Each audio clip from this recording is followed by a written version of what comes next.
Hello. Oh, we've got some more people joining in. Hi, everyone. Welcome. I think we will probably just have pre-flight community members here today. But just in case for the recording, for those unaware, pre-flight is a community for customer onboarding, implementations, and success professionals. I'm Anna, and I am the Director of Customer Solutions at JobAdder, and I lead the UK pre-flight cohort. I'm based out of London, so if anybody's ever in London and wants to meet up and chat all things implementations and post-sale services and success, then please drop me a message. And we did want to try and make this an in-person huddle today. So that's when we get everybody together in one of the cities that a couple of us are located in. But it's been quite difficult to get everybody in, I think probably because it's August. So we're going to run this remote today, but yeah, really looking forward to the conversation either way. We're joined by Catherine today. So Catherine is the VP of Professional Services and Partnerships at Showpad. I'm going to talk all things packaging and post-sales services. We have got some questions, quite a few questions from the community already, so it'd be great to sort of tackle those first up. And then we can go from there. We really want this to be interactive. So anybody on the call today, if you have questions that crop up as we're talking, pop those in the chat, or better still, shout them out loud. And then hopefully we can get some discussions going. And yeah, we'll see how we get on. Catherine, thanks for joining us. Great. Thanks for having me. Glad to be here. Good. You've had a really interesting career so far. So I think just to kick us off and sort of set the scene, it'd be good to just introduce yourself and maybe some insight into your current role and that career that I've referenced. Yeah, absolutely. Hello, everyone. So as Anna mentioned, I lead the professional services, partnerships, and now support teams at Showpad as of this week. When I joined Showpad, I joined to build out a capability within the professional services organization. And one thing led to another, and now I lead both go-to-market and delivery for all of our lines of service across professional services and partnerships. In terms of my career prior to Showpad, I won't go into through the whole career, but immediately before Showpad, I worked for PwC as a strategy consultant. But one thing led to another again, and I quickly found myself designing and leading large-scale digital transformation programs on behalf of customers. So I leverage a lot of my learnings from that role, deploying Salesforce, SAP S/4HANA, et cetera, into the role that I'm doing now at Showpad. Brilliant. So to kick us off with the questions that have come through from the community, one of the large ones, sort of the ones that people are requesting the most, is around when businesses know they should be looking to package their post-sale services. Are there any clear signs around that? Yes, so this is actually one of the, I would say, easier questions, if you will, because there can be two main trigger points. So usually in a SaaS startup or organization, your product organization is trying to build as fast as possible, and they will likely be building product and documentation is coming secondary. And so your professional services organization at the outset is trying to deploy the software, but also provide stopgaps that might appear in the software, and kind of bridge that customer experience until a point in time when the product is mature enough for professional services to start to work on higher value work that then is chargeable. So first and foremost, it's that point when services is no longer a stopgap for the product organization. And the second, and one of the key trigger points is that you can monitor is the number of times that customers are going to the help center to get answers to what they need, or could they deploy the software themselves just simply by referring to the help center, and therefore they don't need professional services at all. So that help center or documentation maturity is a really critical one to knowing that inflection point when you can move beyond deployments and start actually monetizing deployments and more from services. Yeah, interesting. And what are the sort of key areas when people get to that inflection point, as you called it? What are the key areas people should be considering when they're starting to build out that post-sale service offering and make that transition? So when they're starting to make that transition, uh, for me, it's a combination of two things. Um, in order to scale anything, you have to start with a framework because the framework is what's going to help you scale and pin new things onto that framework or new service offerings onto that framework as you scale. And that framework will be critical for helping you organize how you deliver and what you deliver and all the collateral around that, as well as how everything that you go to market pre-sales on around your services. Now, the challenge can be in those early stages is actually trying to figure out what is the right framework and defining the component parts of that framework when it is early stage. And so the second core component is the bottom up, which is what are customers telling you, or what information are you getting from the field in terms of the challenges that customers continue to face with your technology.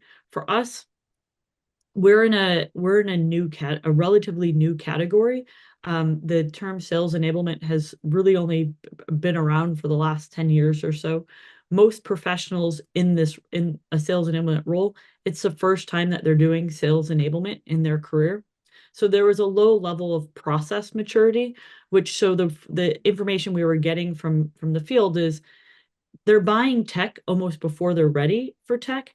And so we had to then invest in offering them services that helped them establish a strategy for their function, as well as help them start to build out those processes before they were even able to digitize them through the platform.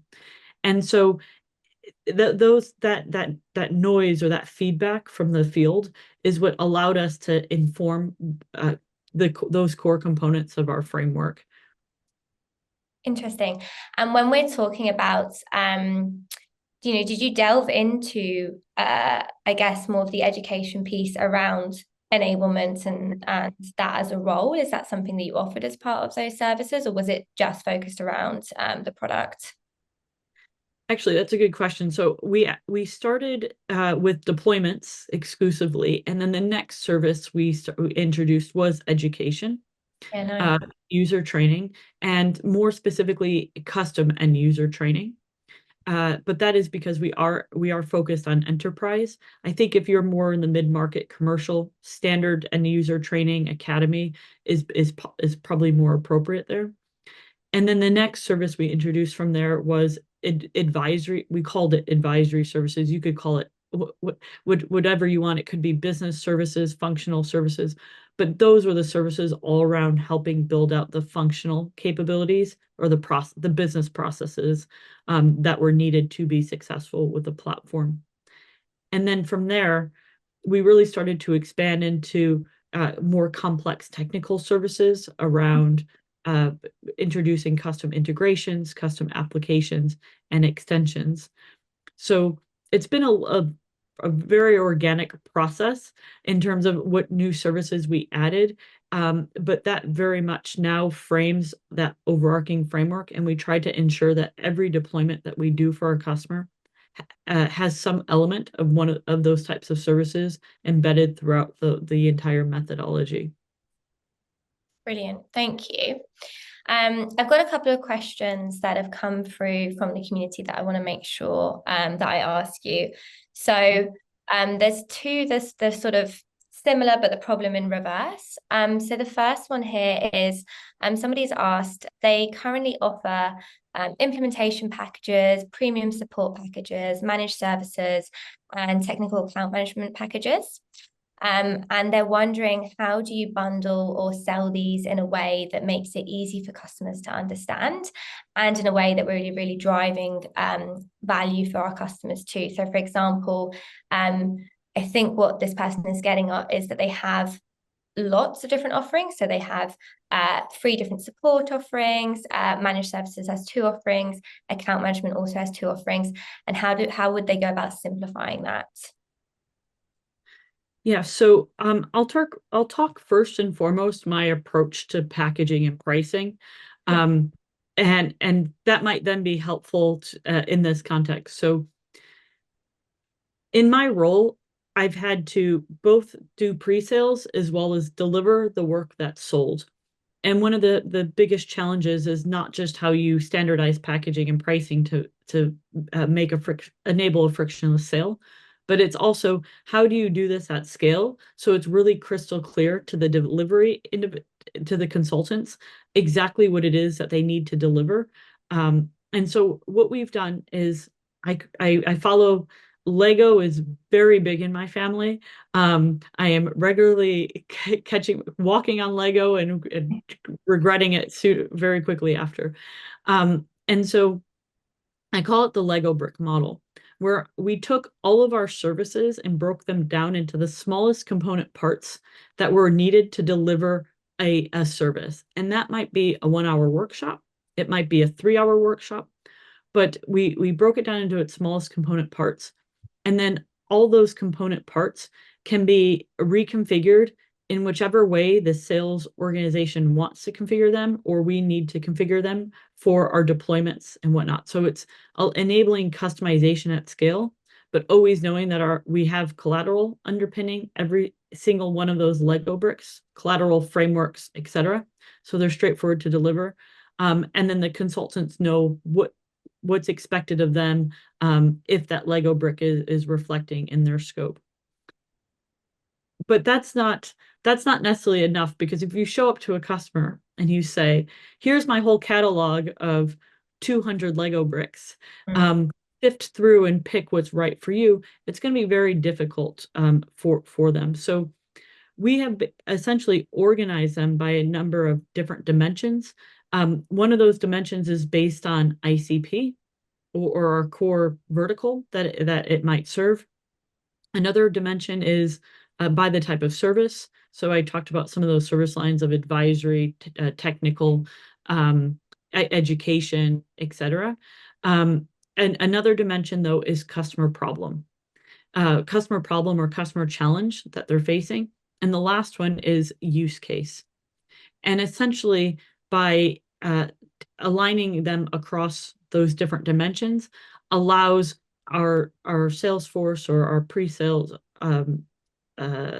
we call them solution definition managers, to present to the customer a bundle that satisfies their needs. So when they're going into conversations, it's not necessarily just premium support, just managed services, just the deployment. It is a holistic bundle that might be positioned as, okay, you're an enterprise customer. This is a bundle of services all our most successful enterprise customers are always purchasing. So that's what we're recommending, and therefore positioning it as a bundle rather than as the individual component parts. Sure. And I guess that helps. I guess positioning it as a bundle helps with those pricing conversations as well, I imagine, because you're sort of giving them the end result as opposed to overwhelming, well, this is going to cost you X amount more, or this, if you take this out, it'll cost X amount less. Correct. And then in that bundle, you can we have, so you could argue we have some redundancy in our service catalog, in that those bundles may have, so we actually bundle technical account management and premium services or managed services together as a bundle, and that's one level of managed services. And then we have an offer that doesn't bundle technical account management with managed services, and that's a lower level of managed services that customers could get access to. But they have a specific name, brand associated with them, so we're not going into necessarily the detail of these are all the component parts. We're just sharing okay, premium services is what you need, so premium services is what we're going to position with you. It just and so happens it has those different layers incorporated. Yeah, sure. So you're selling the value of the overall bundle. You're not necessarily going into all of the detail of the this is what it includes and this is what it doesn't. Exactly. And so what it sounds like in this scenario that you presented is that they're going to market with all the individual messaging across these different products, but all those different products, they can have them separated as products in the back end because they might need that for delivery, but that doesn't need to be how they position that in their marketing material. Yeah, 100%. Kind of links, I mentioned earlier, there was another question, which was sort of the flip side of the same problem. And talking about how you came up with those different bundles based on ICP and based on that other criteria. Somebody's asked here that at the moment they have 3 package offerings, but they want to expand those and they want to tailor the experience as best as possible and without going overboard. So you mentioned earlier, starting with the minimum and then expanding out. What would your advice be there for this person who wants to expand that offering without going into having too many different bundles to select from? Oh, that's a good question. I don't know if we're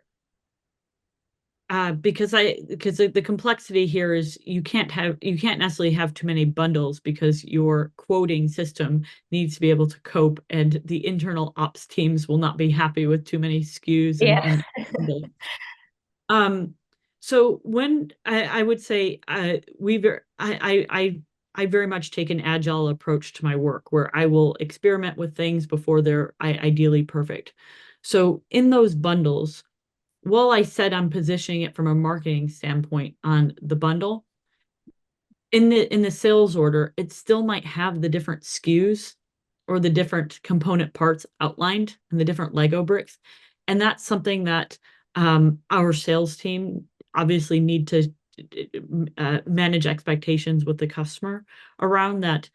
This is what I've positioned, but this is how it's going to show up in your sales order. And then only at a point in time when we're seeing substantial traction with that bundle, will I then look to convert it into a standalone SKU with those parts bundled.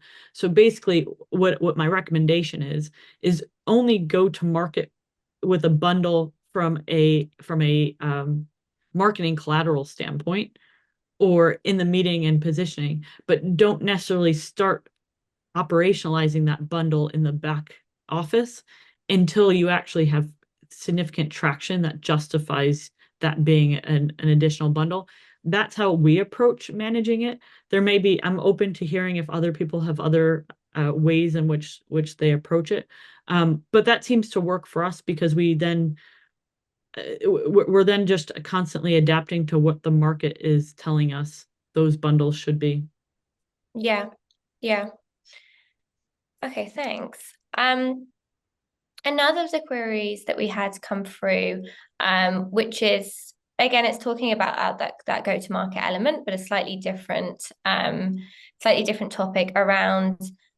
And again, it may be different because, like you said, within enterprise compared to other areas, it is different. But advice around driving that commercial element and really selling the value and therefore the cost, whilst not impacting customer sentiment or experience. And I think this probably depends on maturity as well. But what's your advice there? So my approach to service in general, I think in every part of my life is I really just want to be helpful and help customers solve problems and feel empowered that there are no barriers to them achieving their goals. And so when I approach selling services, and this is a big philosophy also in that Lego brick approach, is the underlying principle was I wanted to give customers maximum optionality. And I don't want to just sell services for the sake of selling services and building a very robust services business. I only want to sell services as long as it is genuinely helping the customers. And so in our positioning with customers, I talked about we do happen to have a very extensive and robust help center and academy. Our software can be fully deployed and managed entirely on their own by our customers. And so when we go in with services, we are positioning services as it is there to provide you extra help if you need it, help you fast track towards your outcomes if you want it, and keep you focused on your day job. So we try to make it clear that they can do it themselves. So we basically say we have 3 tiers. One is you can fully do it yourself. The second is we can show you how to do it. And the third is we can do it for you. Most of our customers actually sit in the show you how to do it because they're going to be expected to administer the platform afterwards. So it's most important that they are empowered, they feel confident and comfortable, and they can execute whatever they need to in the platform well after the consultants are gone. And the third element, the do it for you, is really actually what instigated our managed service, our push into managed services, that we didn't just introduce managed services um, because we thought it would bring good commercial benefit to our organization. We launched it because we saw that customers were starting to get squeezed on budgets. They were losing headcount. They knew that the platform was still going to be what enabled them to deliver at scale. And so it was a way for us to give them access to experts to execute what they needed on a day-to-day basis at a third or half the cost of what those of an FT that they were losing. And that's been really powerful for our customers. And it's also what I think more and more customers are getting enlightened to is just because you can do something doesn't necessarily mean you should do something. So just because you can deploy it, there's a question of, is that where your time is best well spent? Yeah. And the reality is we can't do our customers' jobs for them, but what we can do is we can administer Showpad for them. So that's been a really compelling messaging that has worked for us at least, and that I think summarizes our general approach to positioning with the customer. Mm-hmm, mm-hmm. A practical question, I guess, with the difference between the show. Somebody's just putting the light on for me because it's gone off. Oh no, Oh, now they're not going to put it on for me. Never mind. I'm in a shared office space and in a meeting room, and if you don't move around enough, the lights go off. So sorry, everybody, you're going to have me on sort of slightly dimly lit screen. But talking yeah, in a sort of practical sense, that difference between show me how and do it for me, how do you make sure customers are choosing the right one? And because sometimes you get people on the show me how, and then they get into the show me how and they realize, oh, actually, can you do it for me? And they'll try and push, whether that be, their account manager or whoever it is that they're interacting with into the do it for me. So practically, how sort of what's your best advice there? so I don't know if there is a silver bullet um, for this one. Um, we do a lot to educate the sales force to try to spot what some of those pain points are. Um, and obviously it's going to be dynamic as well and change over time at customers. So usually it's around admin engagement. So in a pre-sale cycle, it's pretty clear pretty quickly whether or not a customer has already knows who their intended administrator is going to be or not. And usually if they're responding with, oh, I need an admin, that's a pretty clear signal that they're probably going to assign it to somebody that's going to be the like 90th priority on that person's list. And they're probably not going to be able to spend the time needed investing in keeping the platform up to date, maintained, and working in lockstep with the business. So in those cases, then the absolute do it for you comes into play because even if you empower and you train to the best of their abilities, if they're not going to prioritize it and spend the time, there's no substitute for that. So that's one trigger. The second one is you might have a very strong admin who's engaged, and either then they have layoffs, you may have parental leaves, sabbaticals, things like that. And if they lose that individual, that's another core trigger point for the do it for you. And the last one actually that I didn't touch on because I think I talked a lot about resource constraints. The last one though is capability constraints. And there are things you can do with our platform that you need software developers for essentially. And the function that we target do not have won't have software developers sitting within their team. So if we can support them by providing those types of resources, then that helps them as well, because usually it's challenging for them to go find those resources internally in their organization if they don't have them directly within their function. Mm-hmm. And then in terms of, I guess, communicating the value of those different approaches to customers, where does that sit? And, what works well there, what doesn't work well? It's so we do have a team of pre-sales. Mhm. The solution definition managers that I mentioned. So we have professional services pre-sales that support deals. Now, most of our service catalog, I mentioned those standard Lego bricks. We did that to basically empower and enable our sales force to not be as reliant on those SDMs. But those SDMs are typically pulled in on more complex deals to help provide the value. But how do we communicate the value of hands-on versus empowerment?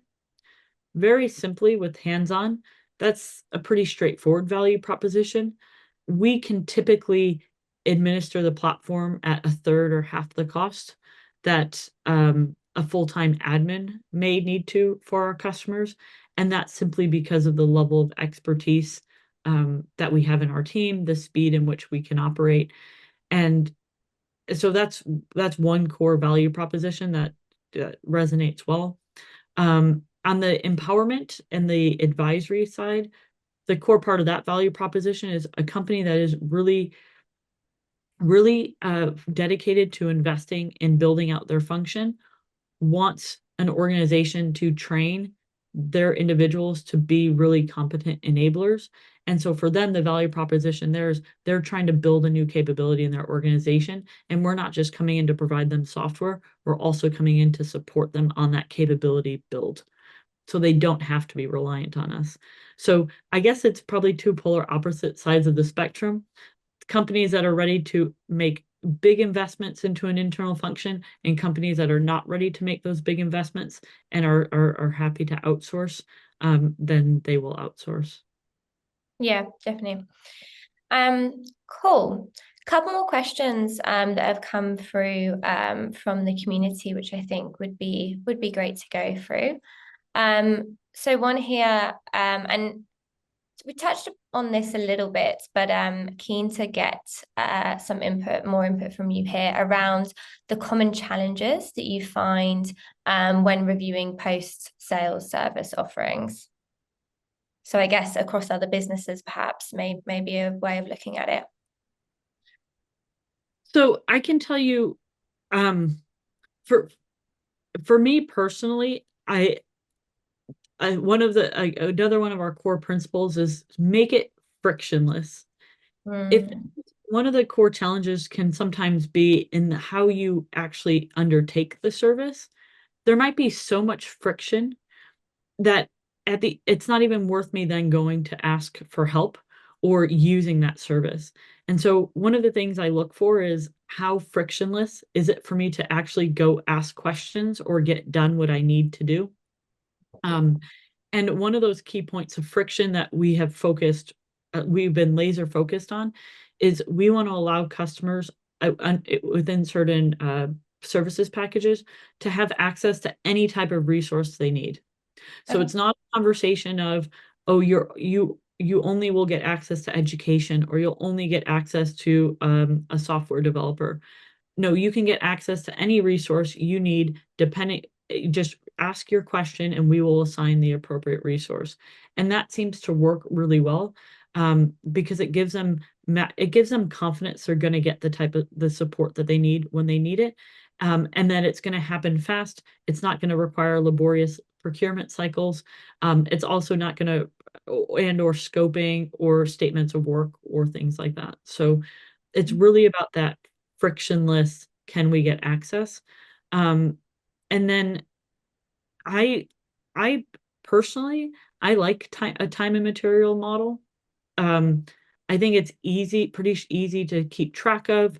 Um, it helps me also know it helps me prioritize actually how do I spend that time with that customer or with that vendor. It makes me be smarter too. So I'm not annoying and just putting in a request, as soon as an idea pops into mind, instead I'm logging new development areas we could be investing in. I'm prioritizing, and then I'm going to them with a prioritized list so that I'm also efficiently using my time. But that's easier for them to handle because it's easier to manage something in bulk and assign resources to when there's dedicated projects rather than random questions coming in. Yeah. I want to kind of jump back to the frictionless experience because I think that's a really key point. And I think a lot of the questions today, it is around like how do we offer that value? How do we make it easier for the customer and ultimately improve that experience? You mentioned around within certain service packages, them sort of being able to have access to anything they may need. How do you make sure that you've got a frictionless experience within other service packages where I assume there's less of an offering there for the customer to be able to choose from? Hmm. So where that typically happens is in our managed services packages. And I would say there's a very clear distinction on the segment that those are targeted at. So the service where you can access any type of resource, those are customers that are going to have challenges that mean they need to access any type of resource when they need it. The other tier, the other managed service package we have is for much smaller organizations. So um, SMB, mid-market, they just are not going to be asking those questions or have those scale of challenges that are going to necessitate that breadth of resource type. Um, so I guess it happens with targeting in the pre-sales. Now you might have a smaller company that has very high maturity and that then might want to access more of those resources, but then they would be offered that maximum flexibility package. Okay, gotcha. Yes, it depends. It depends, but I guess one thing I would say though is we do try to be mindful of providing named consultants because Mhm.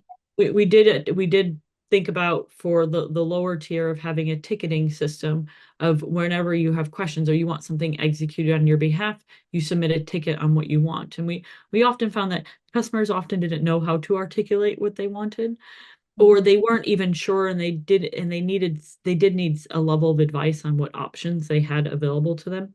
So providing a named consultant actually reduces a lot of friction for those customers. So for all of our managed services customers, they have a dedicated resource assigned to them. They know their name, they know their face. It's easy for them to get in contact with them, and also they feel more comfortable. And Mhm. so just the fact that they're dealing with a human being already makes it feel more frictionless. And Yeah, I know and then counterintuitive, by the way, now that yeah. everything's gone digital. No, but I guess on the sort of on the flip side as well, like you were saying, then that named consultant, whoever that may be, I don't know how many different clients they interact with, but they'll have more context around the customer. They'll be able to interpret, say, for example, what the customer is trying to do, what they're trying to say, and so again, it's removing friction, ultimately getting to the end goal quicker because they have that additional context. Correct. And then it also means that they can come back with recommendations too, to say, oh, while I was in there executing this task for you, I noticed that you had this structured in this way, and I actually think you could optimize slightly further if you did this. And that's something I can do for you. Do you want me to do that for you? Mhm. And yeah, it builds a much more fruitful relationship both ways. Yeah, brilliant. Um, Cool. I want to take just a couple more questions now before we sort of sign off. But taking it back to you mentioned when you were going through sort of your career trajectory so far, how things sort of happened, and then you found yourself here, you found yourself there. What advice would you give to someone who was taking on a professional services organization for the first time? Good question. And he's been So there.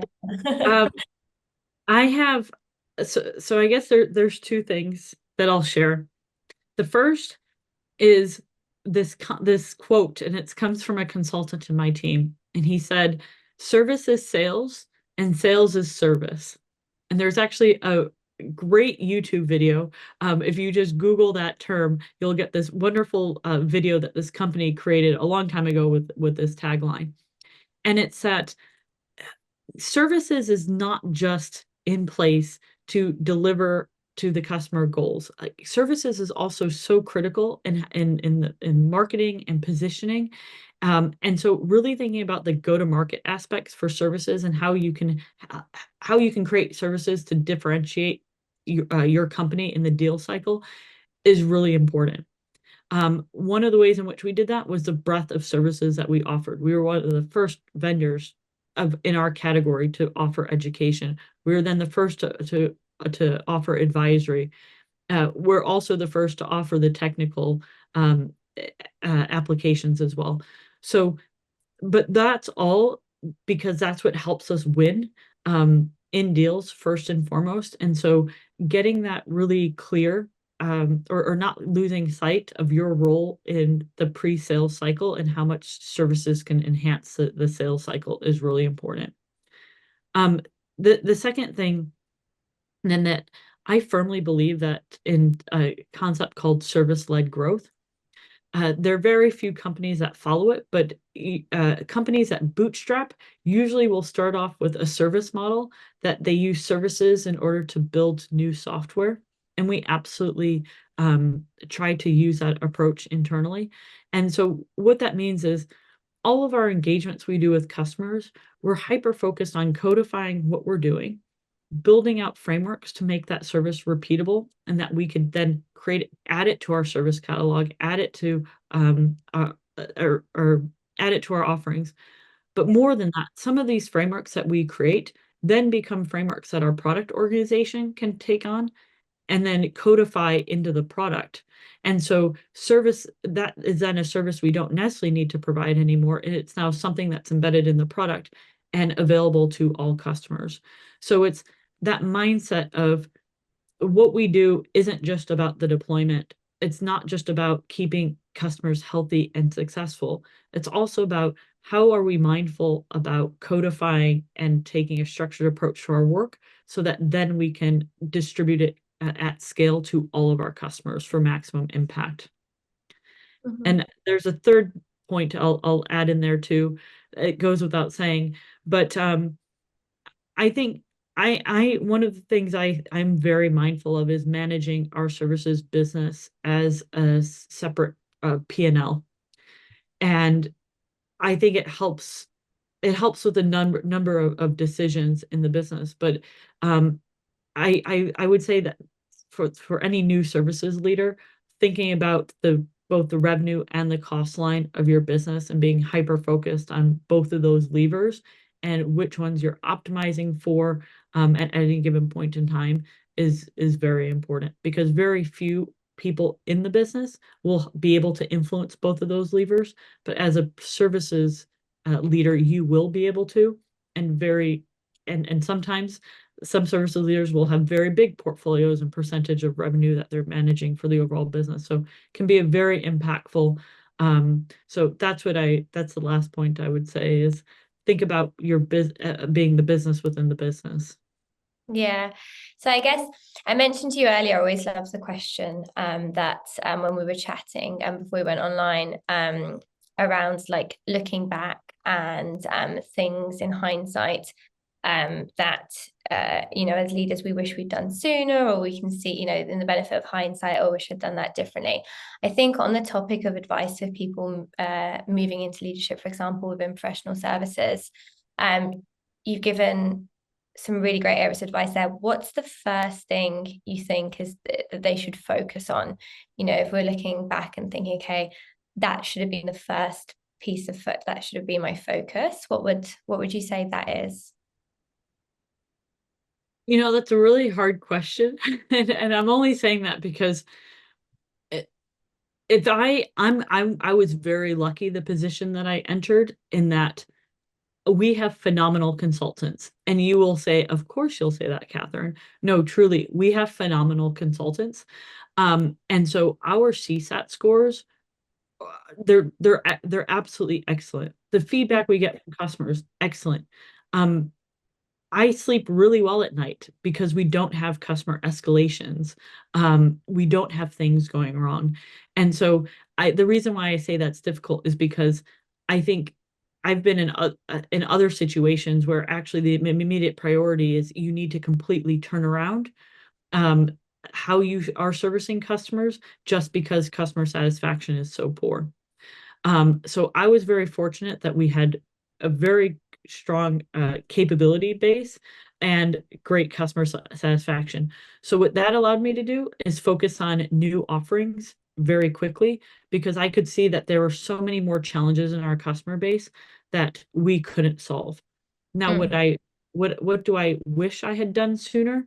Um, I actually wish I had gone and or had a mechanism to survey customers and get better insight into what challenges they were facing.